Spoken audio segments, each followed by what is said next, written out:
ta'abaa qajeeli. Jiraatan tattaafatu jabaatan waa falatu jirra kaa kunoo jirra rabbi haa galatu. Maaltu arra ga'a utuu akka didicha irraddiiti akka saatiif malee alhamdulillahi faaruun kan rabbiiti. Daballee alhamdulillah haa jennan mallee obbolaa arra ga'uun tuffannu borga'uun dhibuu mala. Rabbiin kan fedheef in bal'isa kan fedhettin dhiphisa.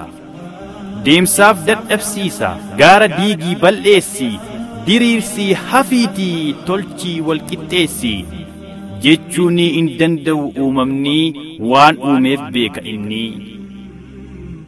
Danda'u deemuudha dhiisuudha dadhabu malee uumamni uumaa ajajuuf mirgan qabu. Hubannoonsaa fagoodha bira hin ga'amu maaliif kana goote jechuun hin danda'amu. Isatti hirkadhu hin dhammoqu hin cabu hin baduu hin banne namni rabbiin qabu. Waan fedhe taatullee dal'anteen ifatin tasa rabbii keerraa garaa hin muratin. Yaqiinummaan kadhannaan yarsees hin hambisu ati argachuuf dhabuun kee gombisaasaan irrisu.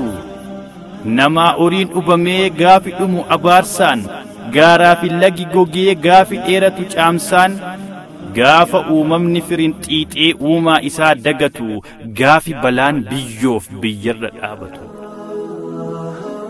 Gaafa rabbiin dal'ane rakkoon bal'oo ri'ata ofittummaan goobee ajajaan baay'ata. Jaalalatu godaanee jibbaan bakka buufama bardhuuf irra dachiirraa barakaan fuudhama. Waan amman jirretu ammuma dhalata gammachuutu dhiba balaatu danata. Beekaa fi beekamaa ta'uurra rabbiin walitti buute waldhaalaaf waldhaalamaa ta'uu wayyaa rabbii keetiin wal taate. Isatti baqachuun beekumsa qarooma isarraa baqachuun doofuma horooma. Amma laal akkanumaan yaadi namaa boora'a. Inni qabus inni hin qabnes walqixuma roora'a. Guyyaatti waan dhibba of gaafata gaaffii. Inni beekus inni hin beeknes hin qabu aada galfii.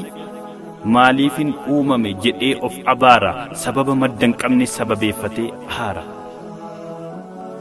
Bor maal gochuun qaba kan jedhu dagatee kaleessa maalan godhe jedhee of gaafatee arraaf borii isaa dhaba kaleessaaf dhiphatee.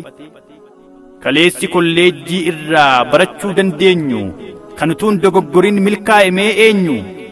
Balbala namaa nan dhaabin jira balballi kee harka namaa nan ilaalchisin bal'aadha harki kee. Jedhiitii kadhadhu haalaan niyyaa tolii rabbiin ati abdattu isati beektuun olii.